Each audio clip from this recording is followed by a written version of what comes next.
এই দেখো বন্ধুরা, আমরা গত শনিবার দিন চলে গেছিলাম শ্যামনগরে কালী মন্দিরে পুজো দিতে।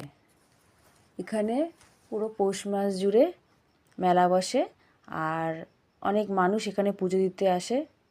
সারা বছরই এখানে পুজো হয় এই মন্দিরে, কিন্তু বিশেষত পৌষ মাসে এখানে বেশি ভিড় দেখা যায়।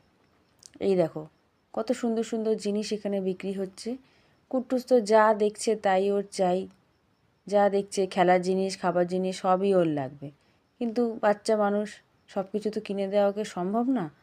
তাই কিছু কিছু খেলার জিনিস কিছু কিছু খাবার জিনিস ওকে কিনে দেওয়া হয়েছে, তাতেই ও অনেক খুশি। আর এখানে একটা মাঠ আছে, সেখানে খুব বড় করে মেলা বসেছে। কিছু কিছু পার্মানেন্ট দোকান আছে এখানে রাস্তার ধারে, সেই দোকানগুলো এখানে 12 মাসই বসে থাকে। এই দেখো এইসব পার্মানেন্ট দোকান, এগুলো সারা বছরই থাকে। মানুষ এখানে যখন পুজো দিতে আসে সারা বছর ধরে, তো এই দোকানগুলো থেকে কেনাকাটা করে থাকে। আমরাও এখানে অনেক জিনিস কিনেছি। এ দেখো সব খাবারের দোকান, জিলিপির দোকান, কি সুন্দর সব